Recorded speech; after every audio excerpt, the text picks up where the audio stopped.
안녕하세요. 글쓰는 오입니다. 오늘은 국제관계를 바라보는 우리의 자세에 대한 이야기를 해볼까 합니다. 이게 뭔 소린가 싶으실 텐데, 지난번에 제가 한국과 북조선의 관계에 대한 방송을 했지 않습니까? 거기에 달린 댓글들을 보다가 제가 너무 기본적인 걸 안 하고 바로 본론으로 들어갔다라는 생각이 좀 들더라고요. 그래서 논란이 훨씬 많을 일본 편을 앞두고 밑밥을 좀 까는 시간을 가져보도록 하겠습니다. 국제관계의 기초편이라고 보시면 돼요. 제가 꽂힌 건 이 댓글이에요. 참고로 이건 뭐 댓글을 쓰신 분을 공격하거나 그런 건 절대 아닙니다. 개인은 언제나 다양한 의견을 가질 수 있습니다. 저는 다만 어떤 경향성에 관한 이야기를 오늘 할 겁니다. 북조선은 은혜를 모르니까 잘해줄 필요가 없다, 뭐 이런 내용인데 흔하게 볼 수 있는 댓글이죠. 하지만 저는 댓글 자체가 별로 없기 때문에 이런 댓글도 하나하나 마음속 깊이 받아들이고 있습니다. 그래서 오늘은 이 댓글 하나만 팔 겁니다. 아, 놀랍지 않습니까? 이 댓글 안에 얼마나 많은 정보가 있는지 여러분 깜짝 놀라실 거고요. 아, 여러분 댓글 많이 달아주세요. 이렇게 열심히 하고 있습니다. 일단 북조선이 고마움을 모른다. 그래서 잘해줄 필요가 없다. 이건데 이 표현도 좀 애매합니다. 그러니까 고마움을 아는 건 어떤 거고 모르는 건 어떤 거죠? 돌이켜보니까 저도 참 고마움을 모르더라고요. 저희 부모님이 저를 낳아가지고 키우느라고 얼마나 고생하셨는데 제가 참 은혜를 모르는 부르자식인데 과연 우리가 북한에 어떤 은혜를 베풀었는가? 이것도 좀 따져봐야겠죠. 그리고 우리가 은혜를 베풀었다고 해도 북조선이 이제 고마움을 모른다라고 확신을 하려면 북조선이 우리한테 뿐만 아니라 여러 곳에서 은혜를 받은 적이 있는데 그걸 배신한 어떤 사례가 많이 모여야겠죠. 그래야 이제 일반화해서 그 사람들은 고마움을 모른다 이렇게 말을 할 수 있겠죠. 물론 이제 한국 사람들은 충분히 그렇게 생각할 수 있습니다. 왜냐하면은 이제 북조선이 한국의 호의를 여러 차례 저버렸고 또 군사 도발을 한 적이 꽤 자주 있잖아요.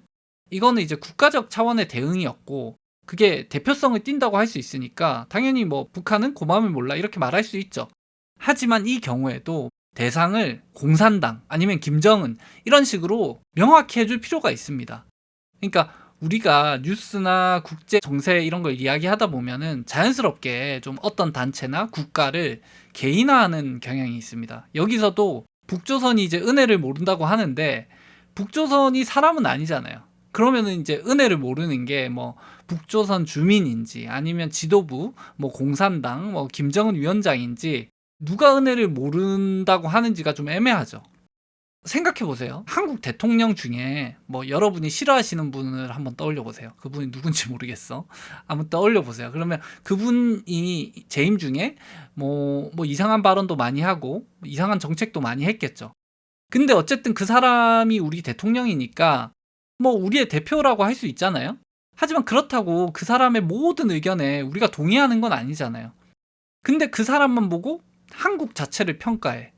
그럼 억울하지 않겠어요? 그러니까 이건 단순하게 뭐 지도자를 악마화하고 주민들을 뭐 순진하게 보고 이런 이분법은 아닙니다. 뭐 반대 사례도 있어요. 뭐 우리나라 커뮤니티나 SNS를 보면 온갖 혐오 표현들이 다 있잖아요. 혐중, 혐일, 혐북, 혐미, 뭐 나아가선 혐중동, 혐유럽, 혐이슬람, 혐동남아 5대양 6대주의 모든 나라를 막 다 욕하고 있거든요. 커뮤까지 안 가도 기사에 달린 댓글만 봐도 이런 거 굉장히 많잖아요. 그렇다고 우리나라 대부분 사람이 그렇게 뭐 극단적으로 생각하진 않을 거예요. 그 댓글이 우리를 대표한다라고 볼 수는 없죠. 그런데 어디 해외 언론사 어떤 기자가 자극적인 걸 몇 개 뽑아가지고 번역해가지고 자기 나라의 한국이 우리를 이렇게 생각한다 라고 하는 기사를 썼다고 해봅시다. 그 기사가 거짓말은 아니죠. 그런 댓글은 실제로 있었으니까. 하지만 그렇다고 그 댓글 몇 개로 한국을 단정한다면 그거는 정보가 아니라 그냥 네티즌끼리 싸움 붙이는 거잖아요. 그런데 안타깝게도 이제 이런 일이 우리나라뿐만 아니라 전 세계적으로 아마 하루에도 뭐 수십 수백 건씩 기사가 쏟아지고 있습니다. 이거를 저만 아는 게 아니잖아요. 모든 세상 사람들이 다 알아. 이런 식으로 언론이 돌아가고 여론이 돌아가고 이런 거를. 그런데 왜 이 패턴이 반복될까 생각해 보면은 결국 우리가 너무도 쉽게 단체를 하나의 대상으로 여기기 때문이라고 생각하거든요. 그러니까 한 개인에 대한 불만이 단체 전체에 대한 혐오로 번지는 거죠. 이게 꼭 국가의 문제도 아닌 게 뭐 지역 혐오라든지 노인 혐오, MZ 혐오, 청소년 혐오, 남혐, 여혐 뭐 모두 마찬가지입니다. 누군가 하나의 실수, 뭐 꼭 실수가 아니더라도 어떤 하나의 행동 이런 게 단체에 대한 비난으로 이어져요. 이런 부분 때문에 우리 사회의 편견이나 차별이 결국 사라지지 않는 게 아닌가 뭐 이런 생각도 듭니다.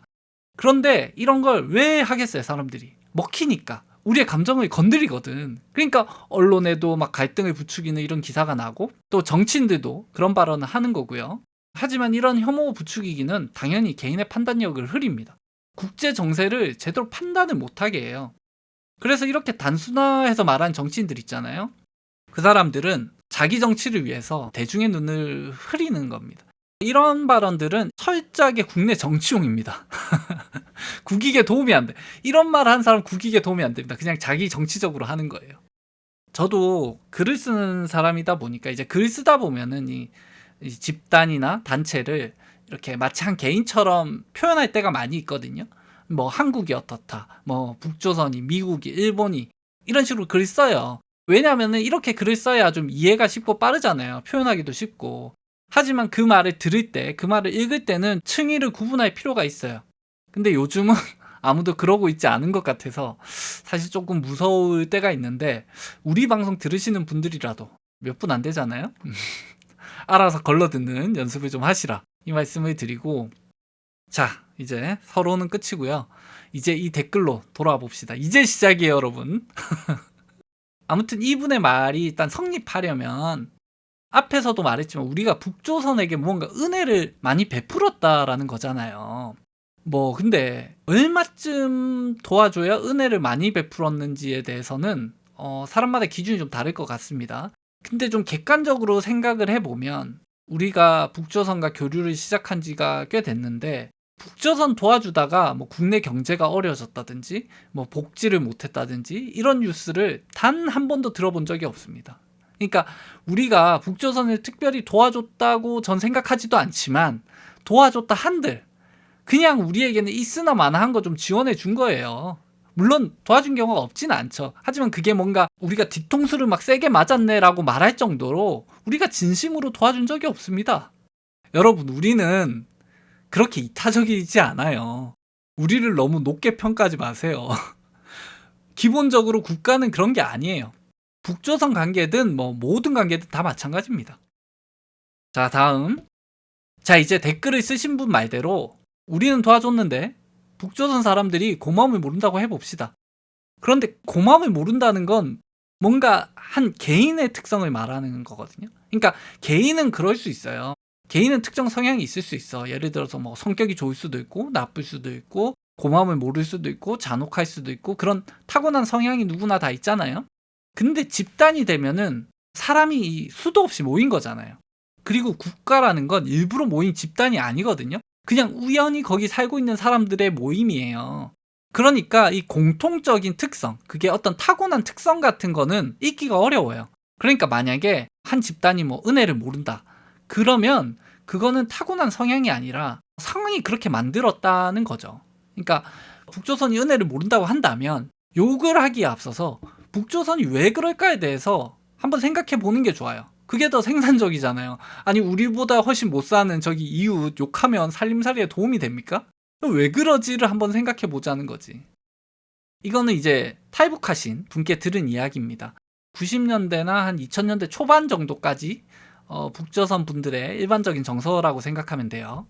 북조선 사람들은 기본적으로 한국을 어떻게 생각하냐면 민족의 배신자라고 생각해요. 그러니까 미국에 붙어서 꿀빠는 제국주의의 앞잡이로 생각한단 말이에요. 조금 과장해서 표현하면 우리가 친일파를 생각할 때 떠올리는 이미지 있잖아요. 그거랑 북조선 사람들이 남한 사람을 생각하는 게 비슷한 면이 있어요. 우리 입장에서는 이건 왜곡된 거고 편향된 거예요. 근데 중요한 건 어쨌든 그 사람들은 그렇게 생각하고 있다라는 거예요. 그러면 생각해 봅시다. 친일파인 사람이 있어. 근데 그 사람이 친일을 한 덕분에 막 큰 돈을 벌어가지고 고향에 돌아왔어요. 그 보니까 사람들이 너무 가난해. 그래가지고 막 적선하듯이 돈을 좀 줘. 그 막 공장도 지어주고 했어. 그러면 우리는 그 친일파가 고마울까요? 아닐 거거든. 당장 어려우니까 도와주는 건 땡큐지만 속으로는 저 쪽발이 새끼 일본이랑 붙어먹을 때 돈 좀 벌었네? 성공했다고 유세하네? 뭐 이렇게 생각할 거 아니에요.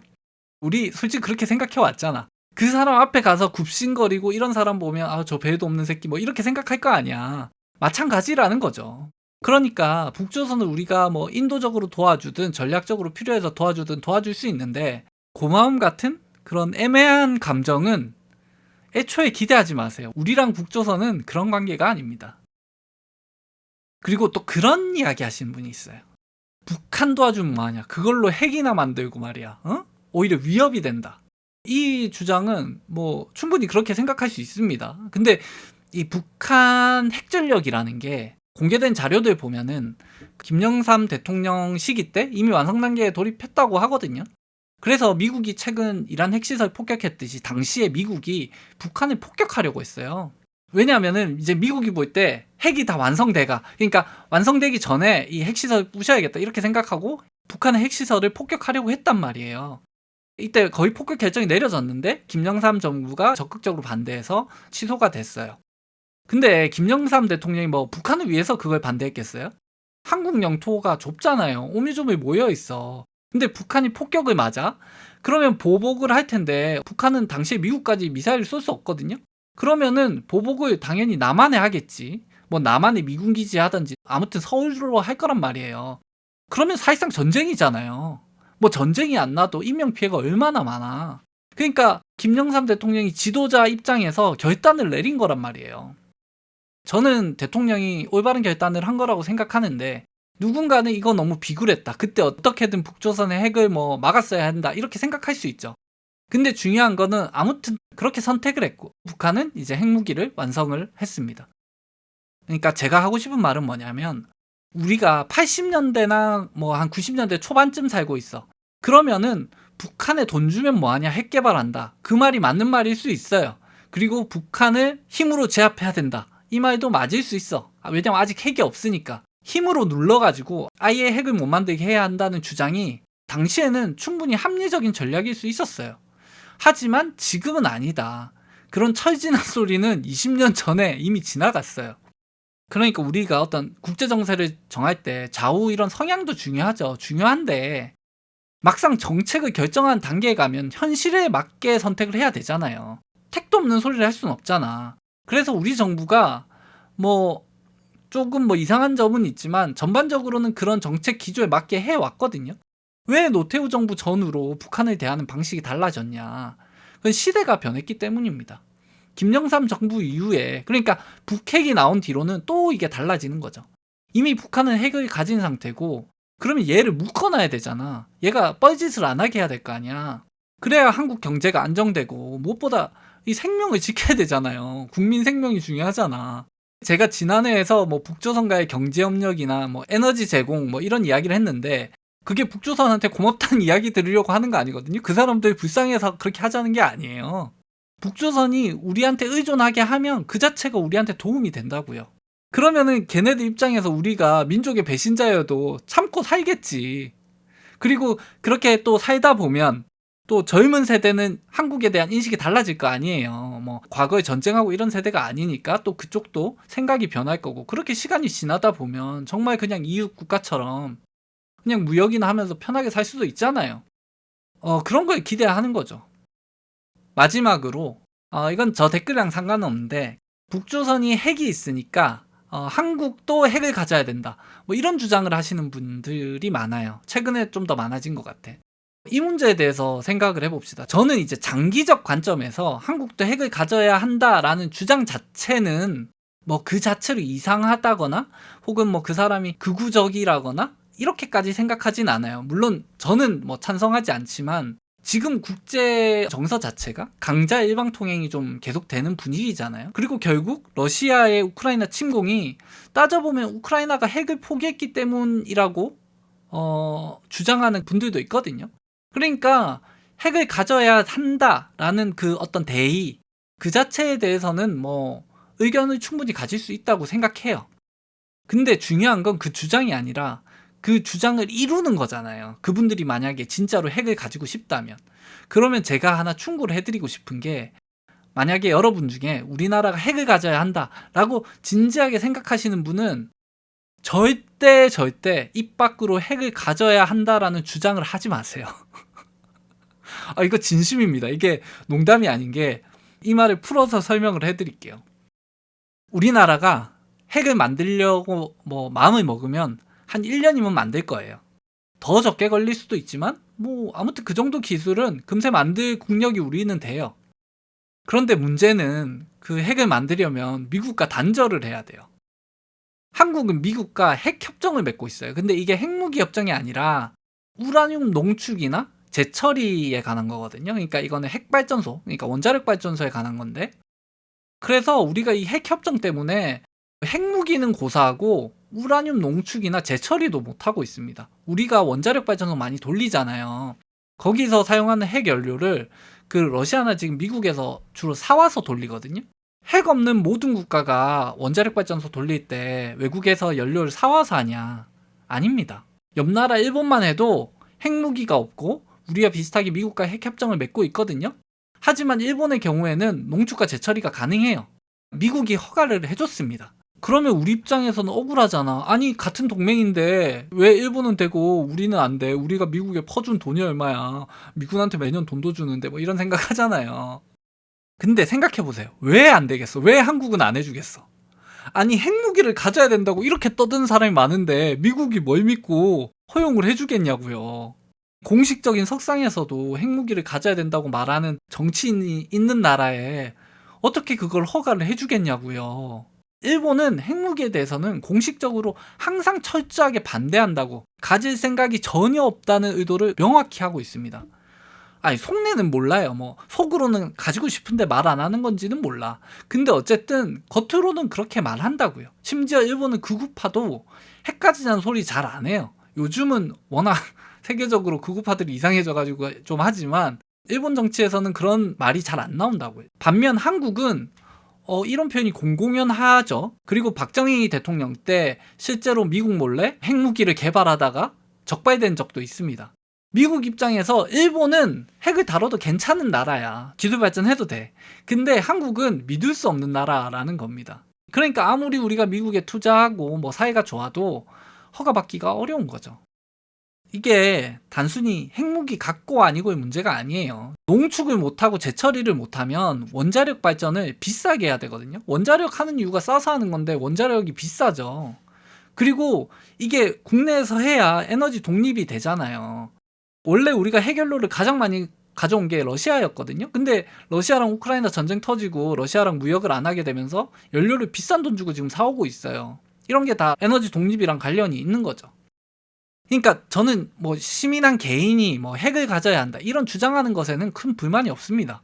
앞에서도 말했지만 개인이야 얼마든지 어떤 생각이든 할 수 있어요. 그런데 만약에 정치인이 이런 발언을 한다? 그러면은 둘 중 하나입니다. 하나는 이런 기본적인 것도 모르는 멍청이거나 저는 이런 사람은 거의 없을 거라고 생각해요. 나머지 하나는 안 될 걸 알아. 안 될 걸 알지만 단지 내부 정치용으로 그 발언을 하는 거죠. 왜냐하면 사람들이 그 말에 호응을 해주니까. 제가 다음에 일본 편 할 때 집중적으로 말씀드리겠지만 내부 정치용 발언을 많이 하는 사람들이 있거든요.